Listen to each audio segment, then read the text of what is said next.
Hey everybody, it's your boy AC. I know a lot of people barely come to my channel, but I'm hoping that, I start getting a little more subscribed because I love talking about sports, and I think the LeBron and Jordan debate is absolutely positively over. Now, I know a lot of people, even social media, even the sports media, is going to keep it going and keep pressing the issue that LeBron James is probably better than Jordan or Jordan's better than LeBron. Now, see, the thing I don't like about sports media is that they don't go into real, true, hard facts about the player. They like to say a lot of things about Michael Jordan that's not even true, and they like to say a lot of things about LeBron that's not even true. Because see, the thing is, what really puzzles me about these sports analysts now, these are sports analysts that used to be former basketball players, but they're so much trying to defend LeBron's legacy and not trying to dig deep into facts.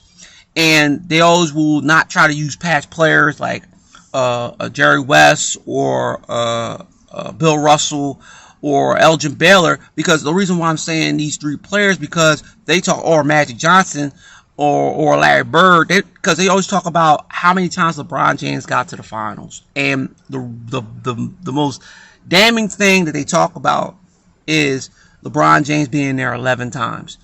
Okay. And I like to bring this up because I always like to compare, LeBron and Brady, because they basically have the same type of record of being in championship games, but they also have the same similar loss record and championship games. But they don't want to talk about that because they don't ever want to make the player look like losing is a big thing when you get to the championship. Winning is more important, but losses are also more important, because if losses didn't exist, it would just be wins. It wouldn't be losses. So a lot of these players would have great, should be in the GOAT debate because they don't have no losses. But Jordan is unblemished. Joe Montana is unblemished in these championship games. Now they're talking about, well, LeBron James didn't have to win in the finals to be called great. Number one, if you take Jordan before LeBron came into the league, nobody was talking about erasing Jordan's legacy as the GOAT. Until Kobe came around, people start comparing, Jordan and Kobe. But the thing is, they always knew how to make Kobe look not nearly as, what Jordan was, because they both played the same, they walked the same, they chewed gum the same, they talked the same, but they didn't have the same legacy. Now, wins and losses to Kobe Bryant in the finals, they will always bring that up.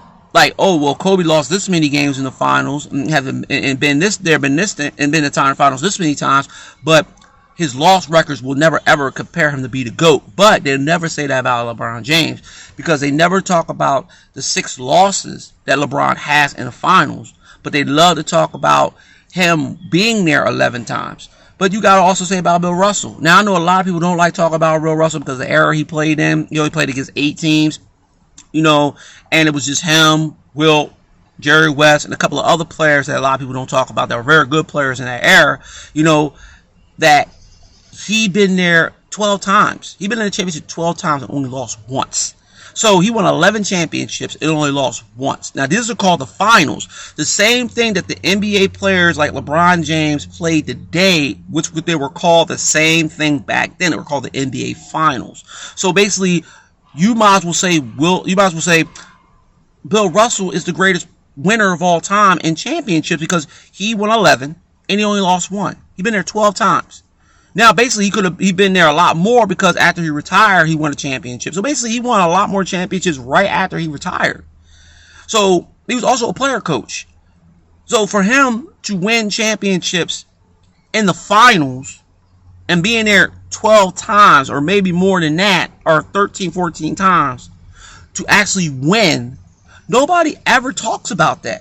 People love to talk about LeBron James and his legacy getting there, his longevity. LeBron James came straight out of high school at 17 years old, the same age as Kobe Bryant. They played the same amount of years. Kobe played 20, LeBron James only played 18. So Kobe Bryant played 2 more years longer than him. So remember, Kobe Bryant didn't start his first 3 years. LeBron James started when he first got in the league. He was anointed the chosen one. He was anointed the greatest player to LeBron, to Michael Jordan. They took Kobe out because they needed to have somebody that was bigger, faster, stronger, which I still debate that a lot. LeBron James, yes, he's bigger than Jordan, but I don't think he was faster than Jordan. Jordan ran a 4.340.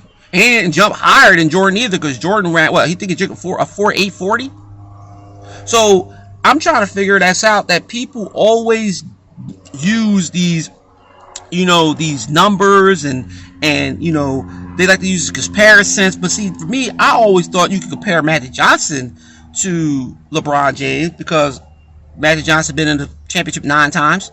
He won 5. And LeBron James been there, 11? And he won 4. And what? Magic Johnson, I think he won 2 MVPs. LeBron won 3. So I get it. LeBron won 4. I get it. A lot of people love LeBron so much they can never see past his size, and all these numbers he's putting up through his time being in the NBA. But you got to understand, man, that players are looked at as, as what social media wants you to look at as, because social media always is going to make LeBron James look like he's better than Michael Jordan, because they always talk about stats. They always talk about longevity. They always talk about, how many times he's been to the finals, but they don't talk about real true stats that Jordan actually beats him over. And playoff stats is what Jordan really dominates over. Now, LeBron James is going to break a lot of stats. There's no point of that, because he's been in the league a lot longer, and the game has changed or evolved for him to break records. And a lot of people don't realize that the game is more open for LeBron because it's more spacing. Yes, he's a better passer because the game, he's not just a great passer. There's a lot of passers in the NBA, like Jokic, and all of them are great passers, like a Kyrie, or not Kyrie, but like a Harden or Westbrook. These players are, Westbrook is basically the all-time leader in triple doubles. So he averaging like 14, 15, 16, or 18 or 20 assists. That makes him a great passer, better than LeBron.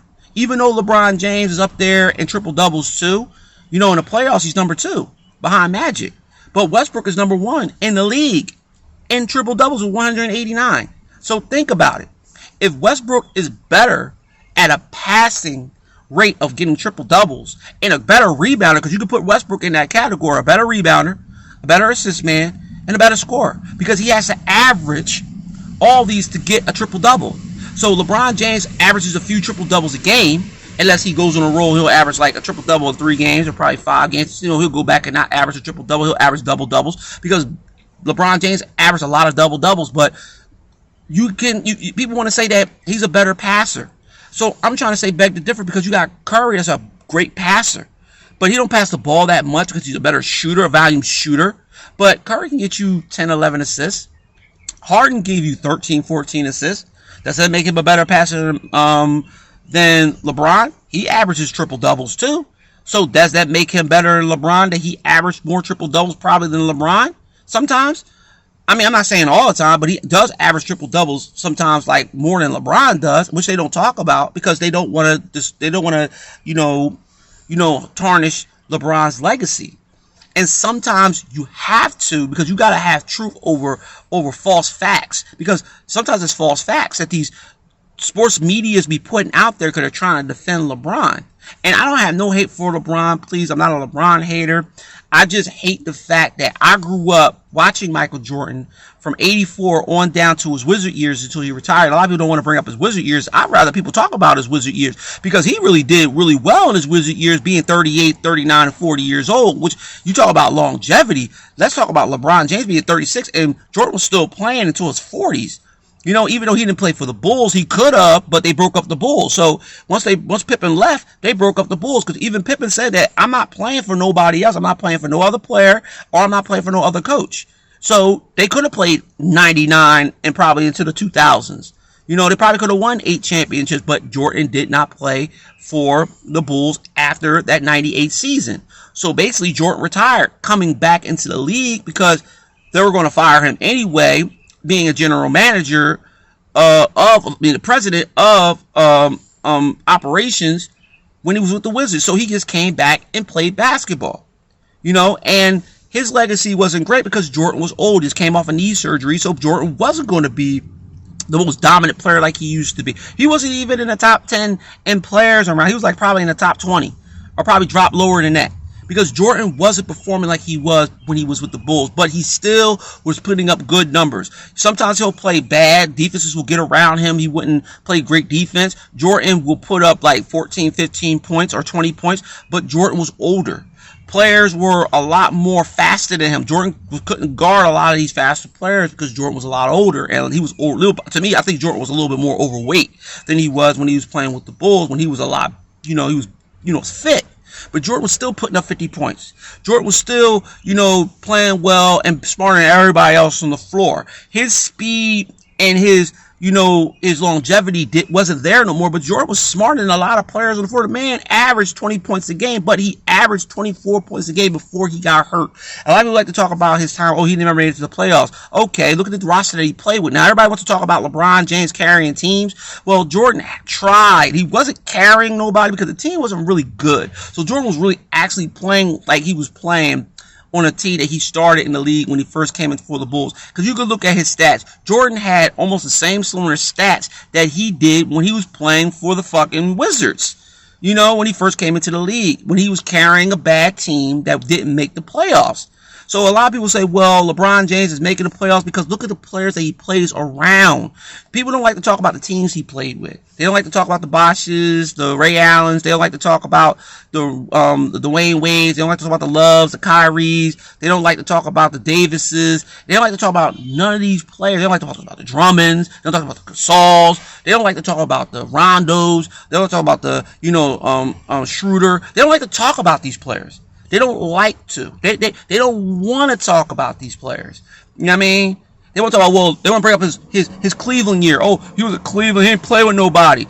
Because he still played with good average players. He played with Eric Snow that was also in the finals a few years before he went to the freaking Cleveland Cavaliers.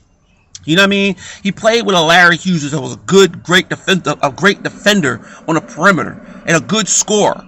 I mean, he also played with a Gibson that led the team in scoring twice. I mean, and he was averaging like 20 to 20. He averaged 30 points a game in the playoffs. And LeBron James was not even averaging that many points in the playoffs. And Gibson was the best scorer on the team during the regular season when he was playing with the Cleveland Cavaliers. So how the hell does LeBron never had any help?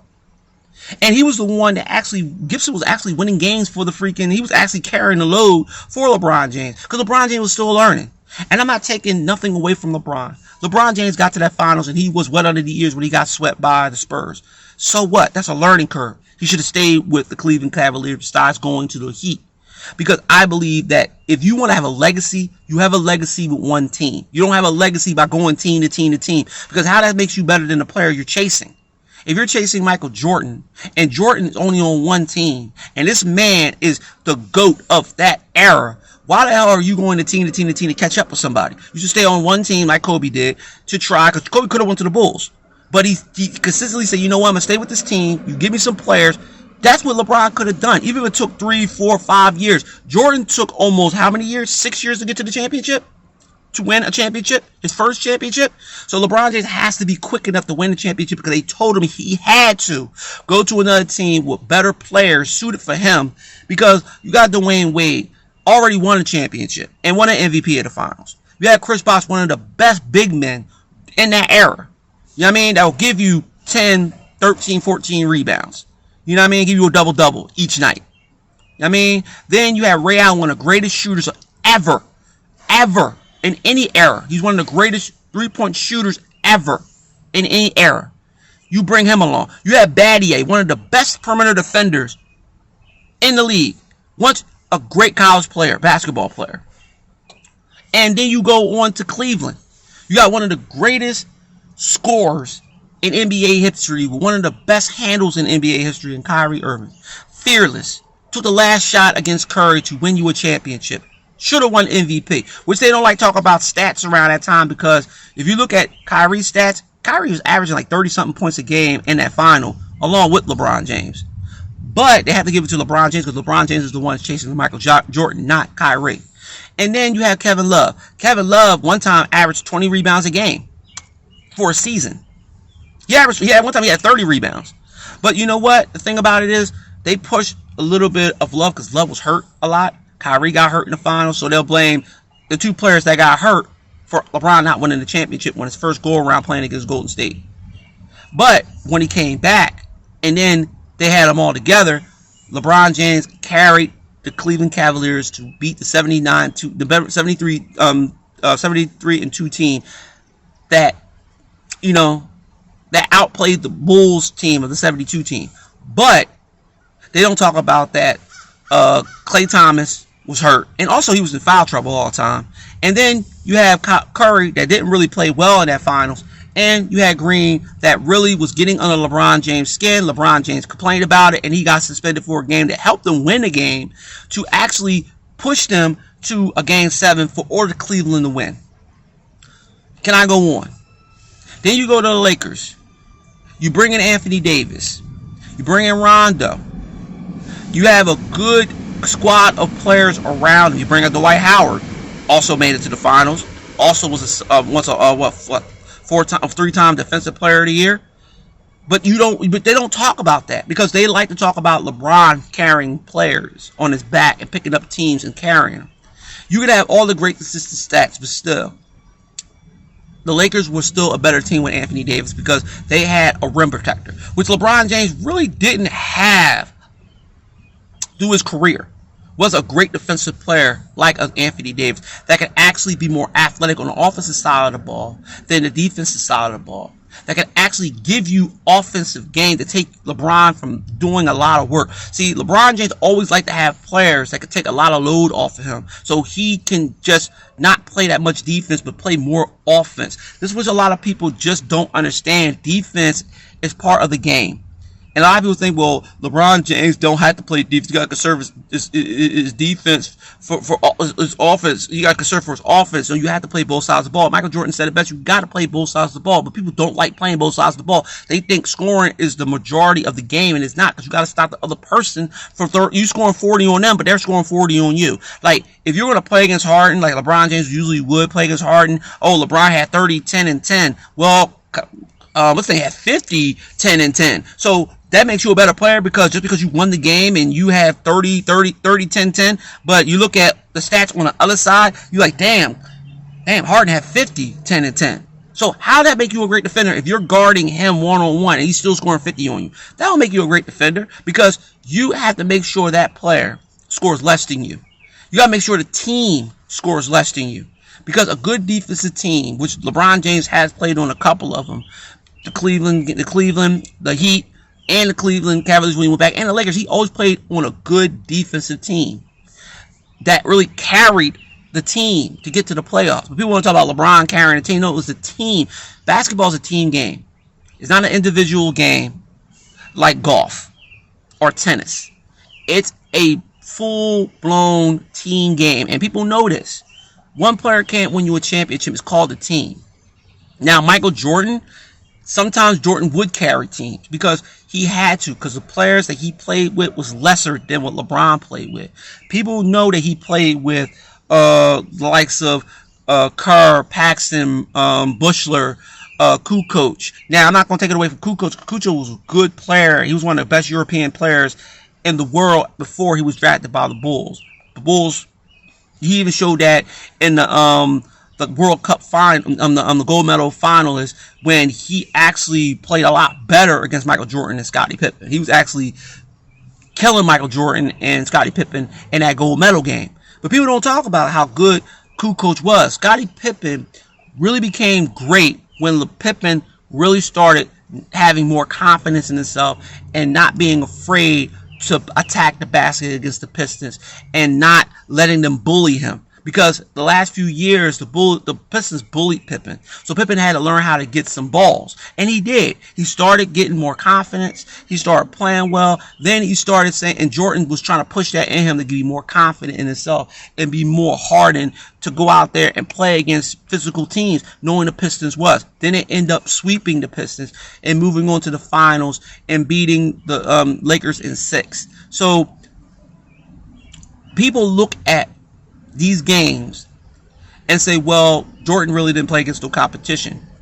Okay, that's your opinion, because you can't say it, because I always tell these young generation, we always will look at things on what you think that is a bad team because of the players that are older on the team. Michael Jordan came in the league in '84. Look when Magic Johnson came in. Magic Johnson came in the late '70s. So basically, Magic Johnson and and Larry Bird, they were a lot older than Jordan. So it wasn't wrong that he came in later in his career. You know what I mean? And it's not nothing wrong with that. That Jordan came in '84. It wasn't wrong. It was great for him to come in that era because it helped him learn. Jordan rather lose than win because he knew he wasn't going to beat them Celtics teams. He knew he wasn't going to beat them Lakers teams. He knew the Milwaukee Bucks was a good team. You know what I mean? See, you gotta understand how the East was back then. The East was most dominant teams they had was in the '80s. And probably in the mid-90s, and then around Jordan's era in the early '90s when they had some great teams in the East. LeBron James really didn't play against anybody in the East. There wasn't really no contenders in the East besides the Cleveland Cavaliers and the Miami Heat.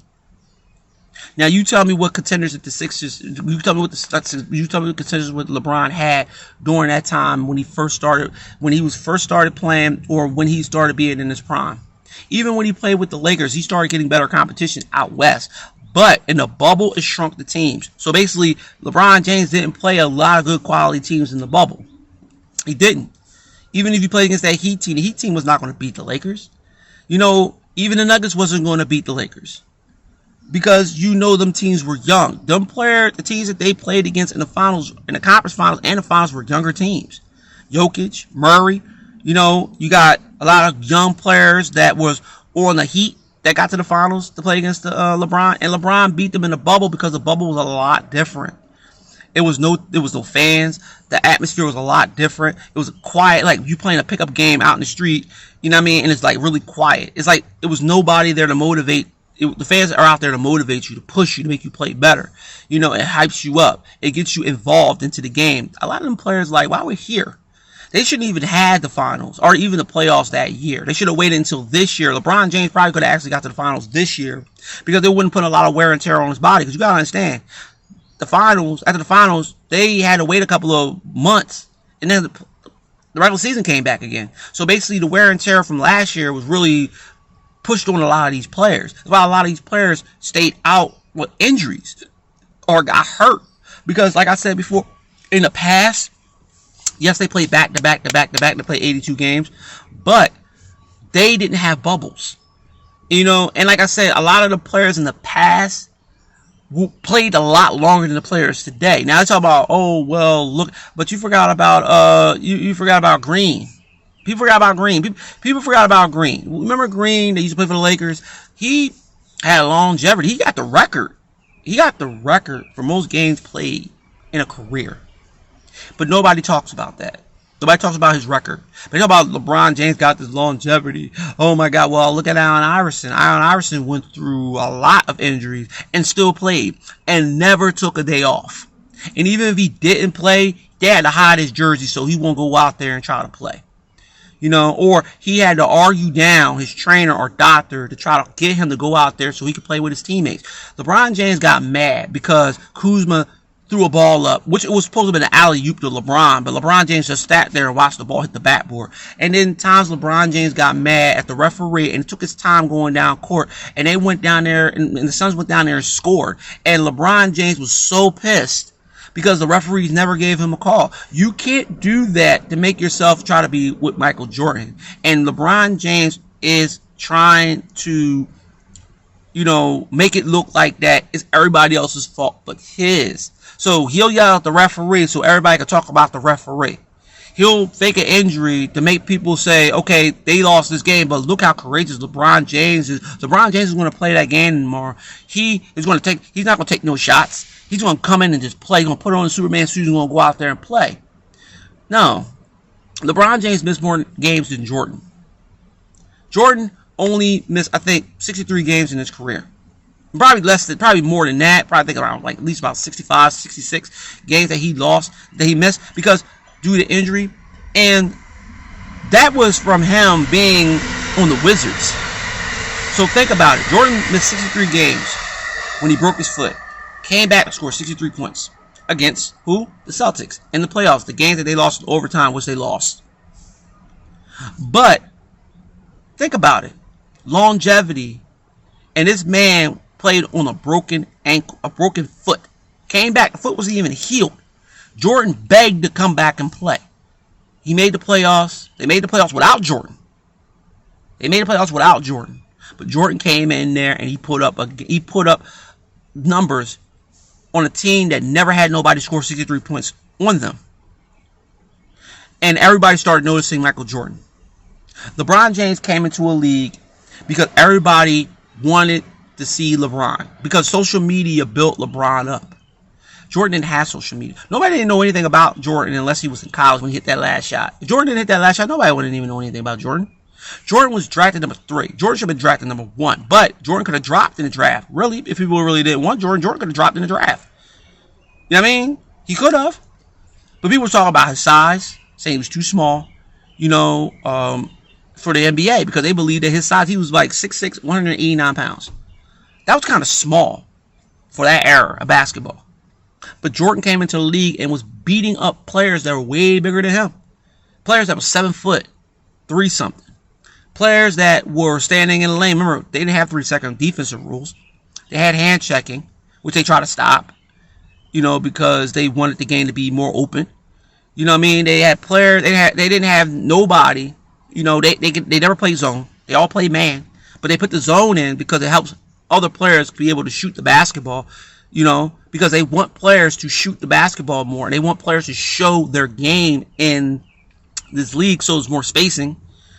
So they changed a lot of rules that were set that they didn't have rules like that during Michael Jordan's era, and Jordan still dominated the era. Now people want to talk about, that league was soft. I want to know how the league is soft when they're hand checking and they're being more physical. Physicality is not soft. You got to go into that lane and you got to try to score over guys that are bigger than you and stronger than you and can jump higher than you.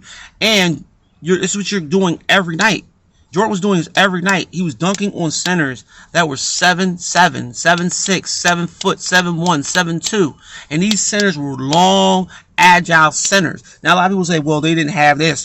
No, a lot of them centers are very agile. You take Patrick Ewing, before Patrick Ewing got hurt. Patrick Ewing was one of the most athletic centers in the NBA. You got Hakeem Olajuwon, one of the most athletic, most athletic. And then you have David Robinson, Alonzo Mourning, Mutombo. Before he started getting slower, Mutombo was one of the most athletic centers in the NBA. And everybody will say, well, look at the salt. Yeah, you had like a Manute Bol that wasn't athletic, but Manute Bol, you couldn't attack him because he'll block your shot. Yeah, Rich Smits, yeah, he was kind of slow. And Shaq, very athletic before he became 300 and something pounds. People think he was an athletic big man. If you look at Shaquille before he became 350, look at him when he's playing with Orlando. Look at all these athletic centers that played. Before Kareem Abdul-Jabbar became Kareem Abdul-Jabbar with a hook shot, Kareem Abdul-Jabbar was very, very athletic basketball player. Wilt Chamberlain, very, very athletic. Then you had Bill Russell, very athletic. Centers. They don't talk about they talk about the athleticism today. Look at these players, they're athletic, they're fast, they're strong, they're quicker. No, they all shoot. That's all they do. A lot of these players don't play in the box. A lot of players play outside in the 3-point line, which a lot of people think that's great for the league today. Yes, spacing is great for the league today because you need a lot more spacing. You don't want to clog up the lane, but you're taking a majority of the game that was mostly dominated by the big man out. So you have LeBron James being your bigger guy at 6'9", which I believe he's 6'8". He's about 260, 270, solid muscle, but he shoots jump shots. He shoots threes. You saw in the finals, he shot a lot of threes, and he did not attack the basket because LeBron James did not get going to the foul line. Now, I know a lot of people say, why are you hating? I'm not hating on LeBron. LeBron James is one of the most interesting players I have ever seen in my life. The things that he has done that baffles a lot of players of the past that could not do today. Could not do it in their time that LeBron James is doing now. Now, they had all that spacing and stuff back in the past. I believe them players in the past would be able to do a lot more than they would do when they were not with that much spacing, But a lot of the players, they took a lot of the game today from the European League and brought it to the United States and put it in their own game. And a lot of college rules are in the NBA also too, which a lot of people don't know, that the NBA is built through, other leagues. So they wanted to make the paint exactly like the Europeans paint. They wanted to make it just like that. They wanted to make the paint a lot smaller, a lot wider. They wanted to make the 3-point line bigger because they believe that they want to get more people shooting threes than shooting less twos, because the analytics talks about the 2-point shot is bad shots, which is not the bad shot. The 3-point shot is the worst shot because it's the hardest shot, and you take more volume shots of threes, you're going to miss more than you miss twos. And closer to the basket is more points than you shooting 3-pointers that are less points. But people want to say, well, no, 3 points, if you keep making them, you make them in values, it's a lot more points. No, it is not. Closer to the basket creates more points because you'll get to the foul line. So basically, the paint is more valuable than the 3-point line.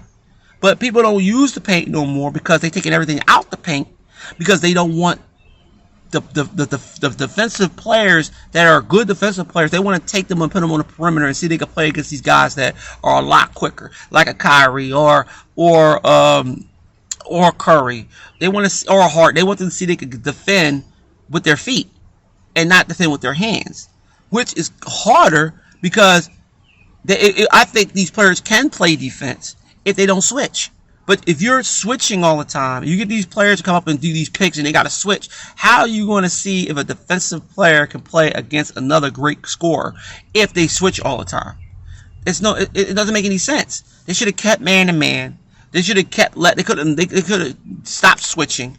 But they wanted to do it that way so to make the game more of a scoring league. Even though I believe this league reminds me of the 1960s when it was a high volume scoring, and even in the 1980s it was high volume scoring too. But you could not score in the paint because it was harder to score in the paint in the past than it was today. It's much easier because, like I said before, the most volume, people say, well, they didn't have no volume shorts. Well, the jump shot was very important to the players back in the day because that was the shot that you take more of because you couldn't get in the paint because the big man was always clogging up the lane. So if you're a good shooter, you will shoot in between the paint, around the foul line or the key. That will be your consistent shot. Like Michael Jordan made it a way of being a high volume jump shooter to shoot inside the paint, inside of the jump shot area, because he believes 15 feet is better than shooting 30 feet. Or shooting 40 feet away from the basket, which Curry likes to do all the time, or Lillard like to do all the time, or Young, like to do.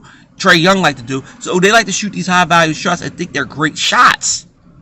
And they're really not great shots. They're just shots that you take because you know that you have the green light to take them. But if you are losing and you're trying to catch up, the 3-point shot is less because you're trying more to get to the foul line to catch up. So a lot of players are attacking the basket more than they're shooting threes. See, people can shoot threes and get a big lead and keep a lead, but if you constantly keep making your threes, you're going to win. But if you don't start making your threes and you have this other team catch up to you and then they take the lead and you can't shoot them threes like you did in the first half, then your threes are less now because you thinking, okay, we're shooting all these threes in the first half, we can shoot the same amount in the second half, and it doesn't happen like that. You start shooting, you start missing, and then you start taking it saying, okay, we got to force these shots up because I know we're going to make at least like 10 of them. But if you don't make even one, the other team is going to win because that team knows that it has to get to the foul line to keep you from shooting 3-point shots. Because because they'll make you work more. They'll take your 3-point shooters to make them defenders. And once your 3-point shooters have to work more on defense, they are more likely not going to make their threes. And you've seen a lot of great basketball players that have to work more on the defensive side than the offensive side. And then when they work more on the defensive side, they're more likely to get tired and their 3-point shot they don't see their 3-point shot hitting the bottom of the net anymore. And like I said, I'm not taking away from this generation. This generation has some great shooters. But I think they took out the jump shots. That's why people don't like Durant. A lot of people don't like Durant because Durant is a jump shooter. And they hate the fact that he's a jump shooter.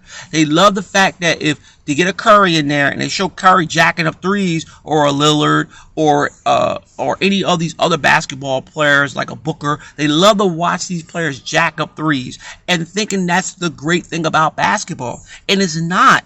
Basketball has been people, they've been lying to you about basketball for a long time, thinking that if you take this game and you take this product of the game and show it to these people, the younger generation is going to enjoy it more than the older generation, because the older generation don't understand why is the 3-point shot more valuable than the jump shot, and it shouldn't be, or more valuable than the points in the paint. I don't understand. Points in the paint are more valuable because if you are a good player, you're going to be able to attack your man and get to the line all the time. That's why I just don't understand about LeBron. LeBron James being bigger, stronger, and faster. LeBron is one of the best of getting in the paint and attacking, but he's one of the worst of foul shooting. That's why LeBron James knows his legacy will be built at him going to the line and shooting that foul shot to win you the game. And knowing that he does not like that part of his game. His game is not consistent at the foul line. Maybe consistent with him getting to the rim. But you always will see LeBron James trying to prevent himself from getting fouled. He'll try to do some maneuver that'll keep the man from slapping him. Literally, LeBron James wants to get fouled. He'll complain to the referee, but he really doesn't want to go to the foul line. He'd rather get the ball back so they could be a possession of him getting the ball back and not getting to the foul line. But when LeBron James gets to the foul line, you can see his whole body language change. He'll get to the foul line. He'll feel really uncomfortable, especially when the game is close. He'll sit there at the foul line. He'll dribble the basketball. He'll do his little emotions, and he'll shoot it, and he'll miss. But you know what the commentators would do? They won't talk about him missing the foul shot. They'll talk about him making the foul shot and talk about, oh, LeBron James gotten better at his free throws. But they don't want to talk about how bad he is at his free throws. Now, you talk about Will Chamberlain being, not a great foul shooter. No, he wasn't a great foul shooter. But he was never afraid to get to the foul line because he will try to get to the foul line more than he will try not to get to the foul line. LeBron James tries not to get to the foul line. And it's sad to see these players today. They don't work on their foul shooting. There's not a lot of great foul shooters in this game besides Curry and a couple other ones that are actual point guards. There's a lot of centers out there that are better foul shooters than LeBron, like Embiid. And to work, I looked at Dwight Howard being a bad foul shooter all his career, but as he got older, he got better at his foul shots. So people talk about Ben. Ben worked on his foul shots, even though Ben doesn't like going to the foul line either, but he will try to take that as a challenge to him to try to make his foul shots. LeBron James really doesn't care about foul shooting. He doesn't care about working on them. He'd rather work on his game that he thinks that's going to help him be the GOAT.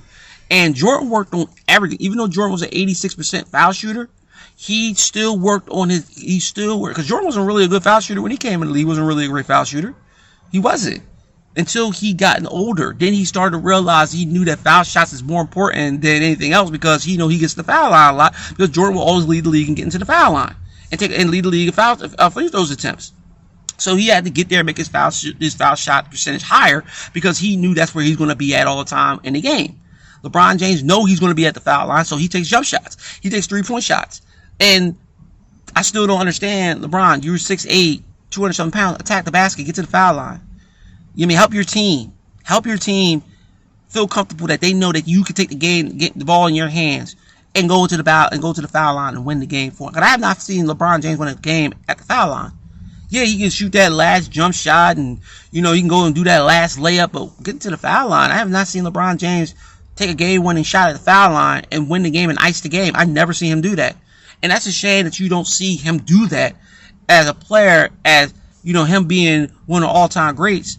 But that's the thing about LeBron, and people always will say, oh, you can't do that. I really believe I can, because if you're getting into the foul line every night and you're sitting up there missing the ball of your foul shots, how is that make you a great all-around offensive player. You're not an all-around great offensive player when you can't make your foul shots. When you need to make your foul shots, foul shots are very important. And people think they're not. They think three-point shots are more important than foul shots. And I still be scratching my head like, that's kind of crazy. If you get to the foul line and you at that foul line and them fans are screaming and hollering, waving them little sticks at you, and you're sitting up there, what's in your head? Oh my God, I'm at this foul line. I gotta make the first foul shot. Burn, you missed the first one. Oh my God, now you're taking out of your foul shot regiment and concentration because you missed that first foul shot. Then you go to the second one and you make the second one. You don't think that LeBron James thinks about that first one that really would have iced the game?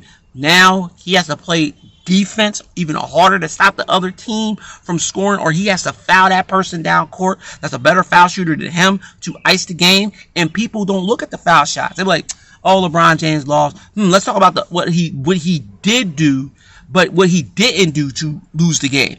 They talk about the great things that LeBron James, he still put up 38, 30, and 11, but they don't talk about him at the foul line missing, going one for 10, or 1 for 3, or 1 for 5. Or the big shot at the end of games, he missed 3 of them. That's Jordan be at the foul line, made it. Even when the clutch situation, when he played against the Celtics to take that team to take them into overtime, Jordan made 2 big clutch foul shots to take them into overtime. Even though they lost, they still took Jordan to make them 2 foul shots in the playoff against the Celtics to actually get them to overtime. Big clutch shots when Jordan was a young puppy. And he proved that he can stay consistent with his foul shots to win games, because that is most important part of the game is foul shooting. Not just jump shooting, 3-point shots, percentage, all that other kind of stuff. People don't know the foul line is the most feared place that people don't want to go to. They don't want to go to the foul line. And when they get there, they're so, their mindset is, damn, I'm at this foul line. I got to make these 2 foul shots to ice the game, but I missed the last 3. Now I have to make these 2. And if I don't make these 2, we lose the game. So your concentration is not about you making them foul shots when you get there. It's about the ones you missed. And that's what LeBron James always thinks about when he gets to the foul line, the ones he missed before that were wasn't that important, but it was important for him to get a rhythm, because foul shooting is rhythm. Because if you keep on thinking, you make your foul shots, you keep on making them, you're going to keep on making them throughout the game because you have a rhythm. If your rhythm is taken away from you, especially in basketball at the foul line, and you don't have a rhythm, like everybody say, well, you got to jump, your 3-point shot got to be a rhythm, your jump shot got to be a rhythm, your foul shot has to be a rhythm too. Because foul shooting is the most important basketball thing that practice that people don't do in the NBA today. They don't practice their foul shots because they think it's not important. You think the 3-point shot is important? You think the jump shot is important? Getting to the paint is important, but when you get to that foul line, that's another important thing that people don't work on in today's generation of basketball, which they worked on in the past. That's why you see a lot of players in the past were great foul shooters, because they worked on that. They knew that that's going to be part of their game, part of their clutch shot. Because clutch shots are not just about jump shooting and 3-point shooting. It's also being at the foul line also. And if you're not clutch at the foul line, that will actually take away part of your legacy too. And LeBron James is a great player. Like I said before, I'm going to end it like this. Jordan's the GOAT. LeBron James, to me, I don't even put him in my top 5 because I'm an older person, and I look at my generation, and especially the generations before. They have a lot of great players. Now, people can say, well, stats. Now, if I go by stats, I put LeBron James as number 2 behind Jordan in stats. But honestly, if you want to put stats up, I put Wilt Chamberlain number 1 over everybody. If you want to talk about stats, winning championships, I put Bill Russell over everybody in championships. If you want to go by championships, longevity, LeBron will be number 1. You know what I mean? GOAT status is Michael Jordan, period. So, God bless to everybody out there. Keep your head up.